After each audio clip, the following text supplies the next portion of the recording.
Merit స్కాలర్షిప్లు, అత్యాధునిక వసతి సౌకర్యాలతో భోజనాలు, బంపర్ ఆఫర్లతో 50 కోర్సుల్లో సీట్లు గ్యారంటీ ప్రకటించింది మన కాంచీ యూనివర్సిటీ. ప్రముఖ కంపెనీల్లో ప్లేస్మెంట్ అవకాశాలు. ఇంకెందుకు ఆలస్యం? వెబ్సైట్ ని సందర్శించండి. వివరాల కోసం నంబర్లకు కాల్ చేయండి. బ్రాహ్మణ్ వెల్ఫేర్ అసోసియేషన్ ఆధ్వర్యంలో మాజీ ప్రైమ్ మినిస్టర్ గారు అయినటువంటి తెలుగు బిడ్డ, తెలుగు జాతి గౌరవించబడినటువంటి మన నాయకుడు పివి నరసింహరావు గారి 105వ జయంతి సందర్భంగా మరి విశాఖపట్నంలో ఉన్నటువంటి ఈ సర్క్యూట్ హౌస్ కూడల్లో మరి ఇక్కడ కార్యక్రమం ఏర్పాటు చేసి దానికి ముఖ్య అతిథిగా స్థానిక అలాగే మరో పెద్దలు రాజ్యసభ సభ్యులు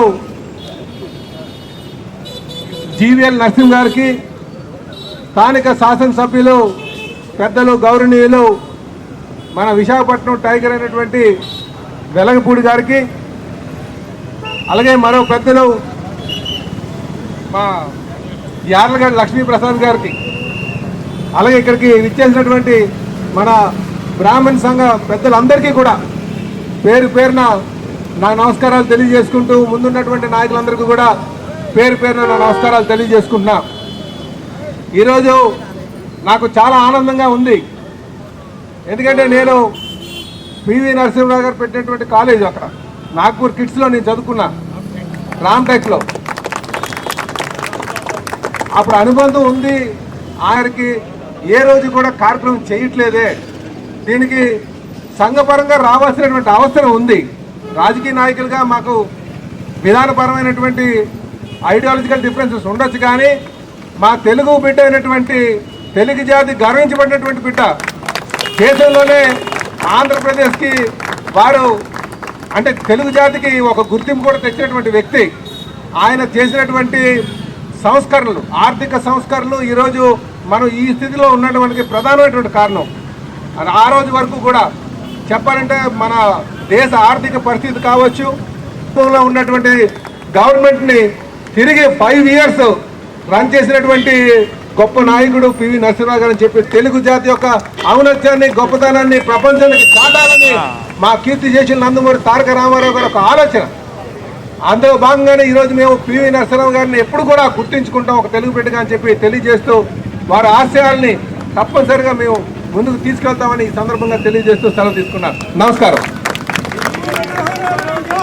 సార్. ఇప్పుడు జీవీఎల్ నరసింహారావు గారు సందేశం ఇస్తారు ప్లీజ్.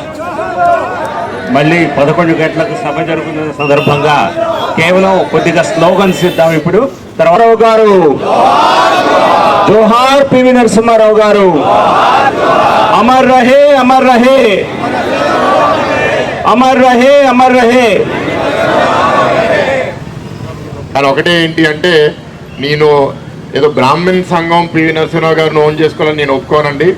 మనందరికీ ఆయన ఒక టాల్ ఫిగరు మన తెలుగు సొసైటీలో అండ్ ఇండియన్ సొసైటీలో. వీఆర్ ప్రౌడ్ దట్ ఇట్లాంటి ఒక గొప్ప నాయకుడు మన నేలలో పుట్టాడు అని. అండ్ ఇందాక పల్లా గారు అన్నట్టు ఈయన్ని సెలబ్రేట్ చేసుకోవడం ఇవాళ ఇంత బాగా చేస్తున్నారు. ఇంకా ఎక్కువ చేయాలి, ఈయన గురించి ఎక్కువ చాలామందికి తెలవాలి. నా ఆలోచనలు కూడా నేను ఆ సభలో ఇంకా బాగా షేర్ చేస్తాను. Thank you sir. ఒక్క నిమిషం సార్, జీవీఎల్ గారు మాట్లాడుతున్నారు. కానీ ఒక్క 2 విషయాలు మాత్రం మీకు మనవి చేయాలి. పివి నరసింహారావు గారు తనకున్నటువంటి 1000 ఎకరాల భూమిని ముందు అందరికీ పంచిపెట్టిన తర్వాత భూ సంస్కరణ అమల్లోకి తీసుకొచ్చారు. నెంబర్ 2, పివి నరసింహారావు గారు ప్రధానమంత్రిగా ఉండి మన రాష్ట్రంలో పార్లమెంటుకు పోటీ చేయాలన్నప్పుడు నేషనల్ డెమోక్రటిక్ ఎన్డీఏ చైర్మన్గా ఉన్నటువంటి ఎన్టీ రామారావు గారు పివి నరసింహారావు పోటీ పెట్టకుండా ఏకగ్రీవంగా గెలిపించడానికి ఆయన రోజు కృషి చేశారు. ఈ 2 విషయాలని కూడా మీకు మనవి చేస్తూ సెలవు తీసుకుంటున్నాను. అందరికీ నమస్కారం. ఇవాళ పివి నరసింహారావు గారిని వారిని భరించుకోవడానికి ఈరోజు ఇక్కడికి వచ్చాను. వెకేషన్ ఏంటంటే వారు పట్టడానికి వారు చేసిన కృషిని ఒకసారి మళ్ళీ కెప్చర్ తెచ్చుకుంటూ నేను ఒకసారి పార్లమెంట్ నేను మొదటిసారిగా పార్లమెంట్ సభ్యుడు అయినప్పుడు వారిని ప్రత్యేకంగా నేను నా భార్య నా పిల్లలందరూ కలిసి వారి దగ్గరికి వెళ్ళి వారిని స్మరించుకోవడం వారిని దర్శించుకోవడం జరిగింది. మళ్ళీ ఆ నేపథ్యాన్ని ఒకసారి గుర్తించుకోవాలని ఒకసారి నేను వచ్చి నన్ను పిలిచినప్పుడు మళ్ళీ ఆ స్ఫూర్తితో మళ్ళీ వారి తల స్ఫూర్తితో మరి ఇక్కడికి వచ్చాను. కాబట్టి పెద్దలందరికీ కూడా వారిని స్మరించుకుంటూ వారి ఆశయాలకు అమలు పట్టుకున్నారు సెలవు తీసుకుంటున్నాను.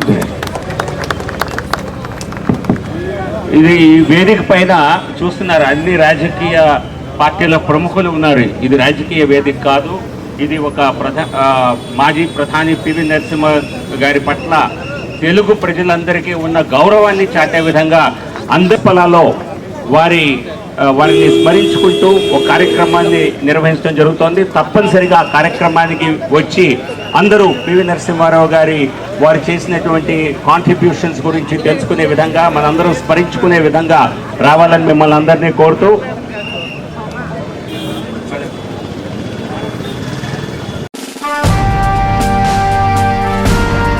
దేశ రాజకీయాలను ఏలిన మన నాయకులు, సంస్కరణలు చేపట్టిన మహానుభావులు,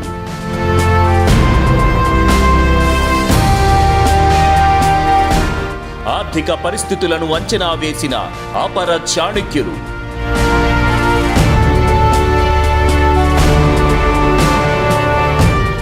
ఆ స్ఫూర్తి, ఆ ప్రేరణ ఈ తరానికి ఆదర్శం.